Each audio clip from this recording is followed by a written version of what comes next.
조갑제 TV 시청자 여러분 안녕하십니까? 2025년 6월 22일 오전 10시 34분입니다. 약 1시간 30분 전에 도널드 트럼프 미국 대통령이 미 공군이 이란의 핵시설 3곳 포르도, 나탄츠, 이스파한을 폭격했다고 발표를 했습니다. 특히 지하 우라늄 농축시설이 있는 포르도에 집중적인 공격을 가했다고 발표를 했습니다. 폭격에 참여한 전투기들은 무사히 귀환했다고도 했습니다. 그리고 앞으로 30분 뒤에 대국민 성명을 발표하겠다고 했습니다. 자신의 소셜미디어인 트루스 소셜에 쓴 글을 통해서 최초로 폭격 사실을 알렸습니다. 우리의 위대한 미국 전사들에게 축하한다는 말을 전한다고도 했습니다. 트럼프는 앞으로 2주 동안 외교적 노력을 하겠다. 그때까지는 공격을 하지 않겠다는 취지의 이야기를 했는데 이것은 위장술이었던 것으로 보입니다. 이란 핵 프로그램의 핵심 시설 3곳을 폭격한 것인데 특히 고농축 우라늄 농축 최대 시설이 있는 포르도의 지하 시설을 이번에 확실하게 파괴를 했는지 여부는 앞으로 밝혀질 것이고 이제 이란이 어떻게 나오느냐가 초미의 관심사입니다. 이스라엘 공격에 사용한 미군 비행기는 B-2 스텔스 폭격기인데 GBU-57이라고 불리는 약 14톤에 달하는 벙커 버스터를 여러 발 포르도에 집중 투하한 것으로 보입니다.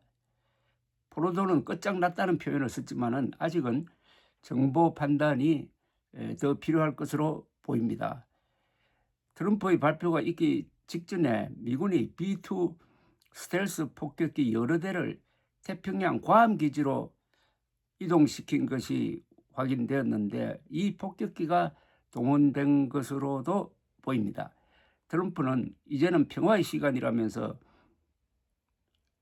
이 문제에 대한 여러분의 관심에 감사한다라고 했습니다. 아마 이란의 반응이 곧 나올 것으로 보입니다. 이제 문제는 이란의 반격이 어떻게 전개될 것이냐입니다. 이란은 이미 공개적으로 포르도를 공격하면은 우리도 미군을 치겠다고 했습니다. 중동에 약 4만 5천 명의 미군이 여러 기지에 주둔하고 있습니다. 이란의 공격이 미군에 대한 공격으로 나타난다면은 미군이 거기에 대한 보복을 하지 않을 수 없으니까 싫더라도 이 이스라엘 이란 싸움에 끼어들지 않을 수가 없게 되는 것 또한 사실입니다. 이란은 지금 방공망이 완전히 무너져서 이스라엘의 공격에 노출되어 있습니다. 연일 두들겨 맞고 있습니다. 현재까지의 반격은 이스라엘을 향한 미사일 공격이었습니다. 그런데 대부분이 중간에 요격이 되고 지금까지는 이스라엘 사람 한 20명 정도가 사망한 데 그쳤습니다. 그러나 앞으로 이란이 할 수 있는 비정규전은 여러 가지가 있습니다. 호르무즈 해협을 기회로서 봉쇄를 한다든지 유조선을 공격한다든지 사우디아라비아의 정유시설을 공격한다든지 또는 미군을 상대로 한 또는 미국인을 상대로 한 테러를 한다든지 했을 때 과연 트럼프가 희망하는 대로 미군은 이번 공격 한 번으로 끝내고 제3자 입장에 설 수 있느냐 하는 것입니다. 거기에 대해서는 의문을 표시하는 전문가들이 많습니다. 지난 며칠 동안 트럼프는 외교적 노력에 기대를 하는 것처럼 제스처를 썼는데 이 또한 속임수였습니다. 이틀 전에는 제네바에서 유럽 3개국, 프랑스, 영국, 독일 외무장관과 이란 외무장관의 협상이 있었지만은 진전이 없었습니다. 이란은 미국이 이스라엘에 대해서 이란 공격을 중단하라 하는 이야기를 하지 않는 상태에서는 협상에 응할 수 없다고 했습니다.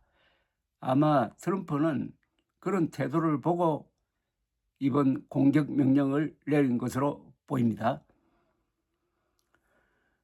트럼프의 지지자들은 원래 이 고립주의자들이 많아가지고 이란 공격에 반대하는 사람들이 상당히 많습니다. 미국 여론조사를 하면은 이란 공격에 가담하는 것을 반대하는 여론이 많습니다. 그러나 트럼프는 네타냐후의 영향을 많이 받은 것으로 보입니다. 네타냐후는 지금 치지 않으면은 몇 주 안으로 이란이 핵무기를 만들 수 있다고 이야기를 하고 있습니다. 그러나 미국 정보기관은 아직 이란 국가 지도부는 핵폭탄을 만든다는 결심을 하지 않고 그냥 우라늄 농축시설과 우라늄 농축 재고를 가진 상태로 유지하는 것을 정책으로 삼고 있다. 정책 변경이 없다라고 이야기를 하고 있습니다. 즉 트럼프는 자국의 정보기관의 판단 그리고 국민들의 반대, 지지자들의 반대를 무릅쓰고 네타냐후의 손을 들어준 셈입니다.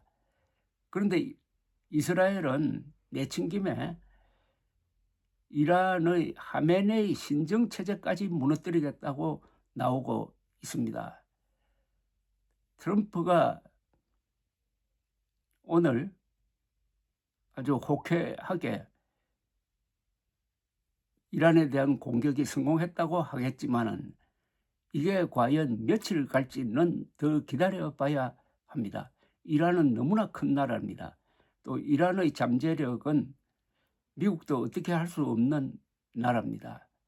오늘의 성공이 내일의 실패를 가져오지 않을까 하는 것은 2003년 이라크를 침공한 부시 행정부의 실패 사례 등 여러 개가 있습니다.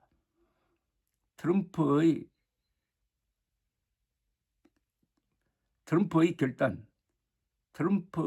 결단이 미국의 비극이 될 것이냐, 중동의 항구적인 평화를 가져올 것이냐 하는 것은 두고 봐야 한다는 이야기입니다. 감사합니다.